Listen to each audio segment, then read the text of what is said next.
Good evening. This is Akashvani. I am Valsa Williams with the news at 9.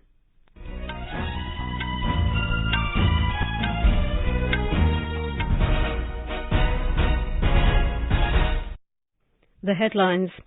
Parliamentary Standing Committee seeks views of stakeholders on Uniform Civil Code. President Draupadi Murmu calls upon women to retain traditional values and adopt modern skills to play important role in development of the country. India to host SCO summit tomorrow in a virtual format. CBI files charge sheet in Land for Jobs scam. Bihar's Deputy Chief Minister Tejasvi Yadav and several others named as accused. National Anti-Doping Agency India signs MOU with South Asia Regional Anti-Doping Organization, aims to increase regional cooperation in anti-doping in sports. And Indian men's team to take on Kuwait in final of SAC Football Championship in Bengaluru tomorrow.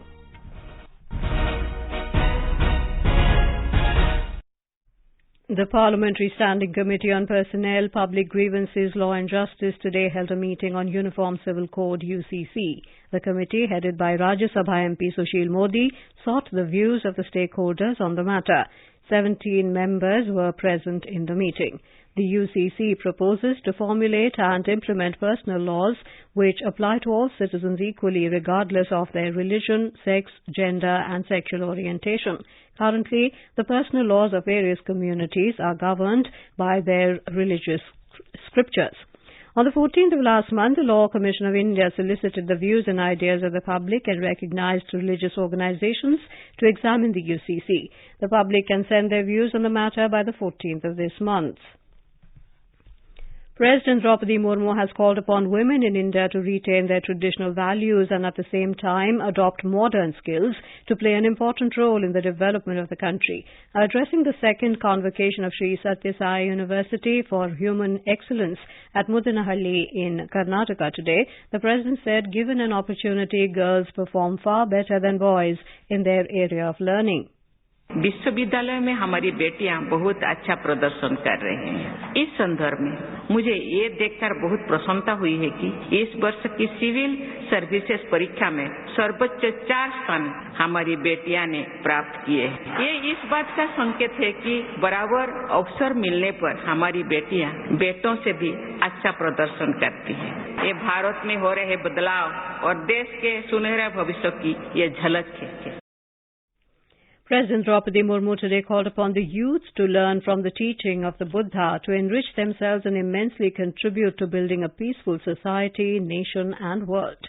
The President, in her message on Ashadh Purnima, the Dharma Chakra Pravartana Divas celebration, said that we should follow the 3 teachings of Lord Buddha, Shil, Sadachar and Pragya.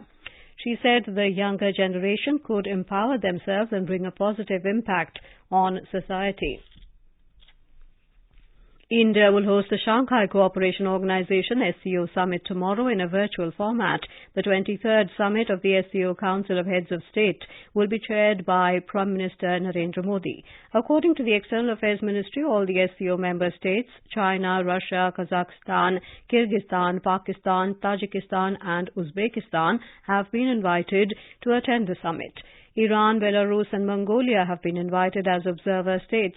As per SCO tradition, Turkmenistan has also been invited as the guest of the chair. Heads of the 2 SCO bodies, the Secretariat and the SCO RATS, will also attend the summit. The Startup 20 Shikhar Summit under India's G20 presidency began in Gurugram, Haryana today. The Startup 20 Engagement Group is hosting the 2-day Startup 20 Shikhar Summit. Speaking on the occasion, Minister of State for Commerce and Industry Som Prakash said education and awareness play a vital role in nurturing a culturally sensitive startup ecosystem. He said India's recent climb on the Global Innovation Index can be largely attributed to the dynamic startup ecosystem. On the occasion, G20 Sherpa Amitabh Kant said in India the total investment in startup has gone up to 19 times. He said Prime Minister Narendra Modi had launched the startup movement in 2016. Mr. Kant said the number of startups has increased to 100,000 from just 100 startups.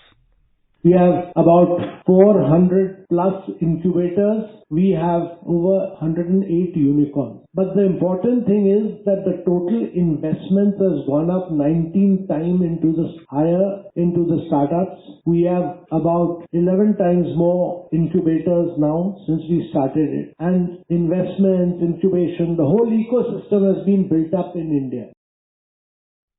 Mumbai will host the two-day G20 Research and Innovation Initiative Gathering Summit and Research Ministers Meeting from tomorrow.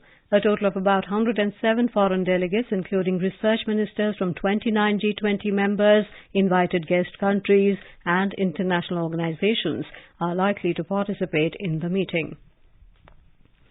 India has acquired over 200 patents for 6G technology so far.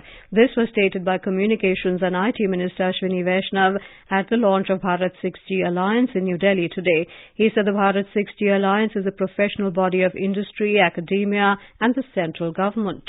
Bharat 6G Alliance is basically a body created by the industry, academia and Government of India, so that all the work which needs to be done on 6G can be done in a very methodical way. We have also launched a 6G test bed in the terahertz frequency range, and with IIT Madras Consortium a test bed has been launched. So these two test beds will become the foundation of any development which happens, and India has already crossed 200 plus patents for 6G technology.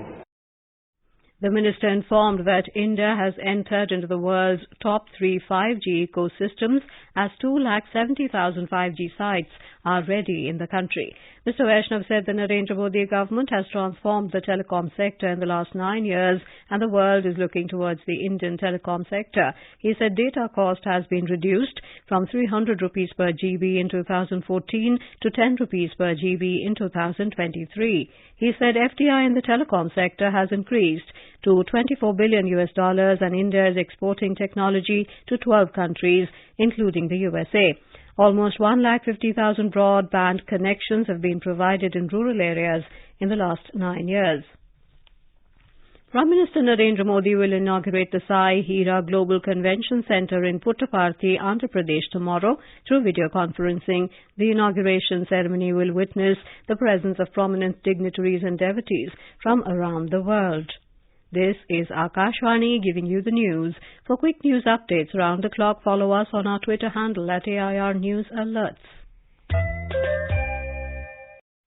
The Central Bureau of Investigation, CBI, has filed a charge sheet in a Land for Job alleged scam case in Rouse Avenue Court of Delhi. The charge sheet named Bihar's Deputy Chief Minister Tejasvi Yadav and several others as accused. The charge sheet has been filed today against former Railways Minister Lalu Prasad Yadav, former Chief Minister of Bihar Rabri Devi, Deputy Chief Minister of Bihar Tejasvi Prasad Yadav and several others, including firms in the case related to the Land for Job scam. It has been alleged in the case that appointments were made in the railways in return for land gifted and sold to the RJD chief family when Lalu Prasad was the then Railways Minister during UPA rule. Soon after the Nationalist Congress Party NCP chief Sharad Pawar expelled Lok Sabha MP Sunil Tatkare from the NCP, Praful Patel announced Tatkare's appointment as the party's state unit chief, replacing Jayant Patil.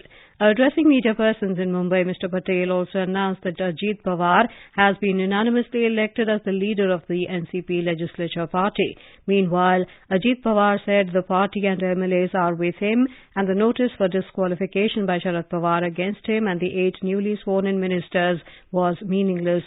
Earlier today, NCP President Sharad Pawar announced his decision to expel MP Sunil Tatkare and Praful Patel from the party. In a letter, NCP Working President Supriya Sule recommended disciplinary action against them for indulging in anti-party activities. NCP's State Discipline Committee has passed a resolution to move disqualification proceedings against Ajit Pawar and his 8 supporting MLAs who joined the BJP Shiv Sena government yesterday. The India Meteorological Department IMD has forecast a fresh spell of heavy to very heavy rainfall likely over South Peninsular India. It said normal to above normal rainfall over most parts of central India and adjoining South Peninsula and East India and some areas of northeast and northwest India will be observed for this month. Talking to Akashvani, senior IMD scientist R.K. Jenamani said isolated heavy to very heavy rainfall is very likely over sub-Himalayan West Bengal and Sikkim, Bihar, Assam, Meghalaya, Arunachal Pradesh, coastal Karnataka and Kerala during the next 2 days. The heavy to very heavy rainfall with isolated extremely heavy rainfall likely over Kerala and coastal Karnataka for today and till the 5th July. And the Kerala has been in red color warning for high rainfall activity. Heavy to very heavy rainfall also likely over northeastern states and Sikkim area, and we have the orange color warning for that also. For Delhi and northwest India, particularly Rajasthan and Uttar Pradesh and western Himalayan region like Himachal, Uttarakhand, no heavy rainfall warning for next 2 days.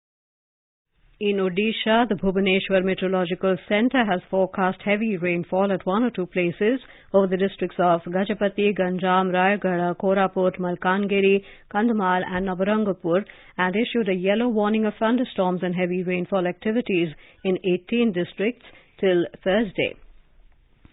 Key domestic indices today closed at a new all-time high amid positive global cues. The Sensex at the Bombay Stock Exchange breached the 65,200 mark for the first time ever, while the Nifty at the National Stock Exchange crossed a lifetime high of 19,300 level. A report from the business desk. The Sensex surged 486 points to end at 65,205. The Nifty jumped 130 points to close at 19,319. At the forex market, the rupee appreciated 9 paisa to close at 81 rupees and 95 paisa against the US dollar. Gold prices at multi-commodity exchange for August contracts were trading at 58,055 rupees per 10 gram, and in intraday trade Brent crude was trading at $76.09 a barrel. Anubha Rohatgi for Akashvani News. National Anti-Doping Agency India today signed a Memorandum of Understanding with South Asia Regional Anti-Doping Organization SARADO in New Delhi today. SARADO is comprised of anti-doping organizations from Bangladesh, Bhutan, the Maldives, Nepal and Sri Lanka. Speaking on the occasion, Youth Affairs and Sports Minister Anurag Singh Thakur said the MOU aims to increase regional cooperation in anti-doping in sports. The historic MOU between NADA India and SARADO is milestone and first of its kind step by India towards augmenting regional cooperation in anti-doping in the Asian region. This partnership will enable our countries and organizations to work together towards a common goal. I envisage that through this MOU, there will not only be greater cooperation amongst our countries in anti-doping, but also will lead to greater cooperation for a holistic sports and development in this region. The Sports Minister highlighted India's increasing participation and achievements in the international sporting arena. The Indian men's team will lock horns with Kuwait in the grand final of the Bangabandhu SAF Championship 2023 at the Sri Kantirava Stadium in Bengaluru tomorrow at 7:30 p.m. The Sunil Chhetri-led Blue Tigers made it to the finals after beating Lebanon in a hard-fought semi-final game yesterday. The two nations will clash for the second time in this year's tournament. In the Union Territory of Jammu and Kashmir, the 62-day-long Sri Amarnath Ji Yatra, which had commenced on the 1st of July, is going on smoothly from both the Yatra routes of Baltal in Ganderbal district and Unwan Pahalgam in Anantnag district amid tight security cover. Meanwhile, in connection with Vyas Purnima today, the Chhadi Mubarak Holy Mace of Lord Shiva associated with Sri Amarnath Ji pilgrimage was carried to Pahalgam in South Kashmir from Dashnami Akhada Srinagar for special traditional Bhumi Pujan, Navagraha Pujan and Dhwajarohan ceremonies as per the age-old practice of the pilgrimage. And now before we end the bulletin, the headlines once again. Parliamentary Standing Committee seeks views of stakeholders on Uniform Civil Code. President Draupadi Murmu calls upon women to retain traditional values and adopt modern skills to play an important role in development of the country. India to host SCO summit tomorrow in a virtual format. CBI files charge sheet in land for job scam. Bihar's Deputy Chief Minister Tejasvi Yadav and several others named as accused.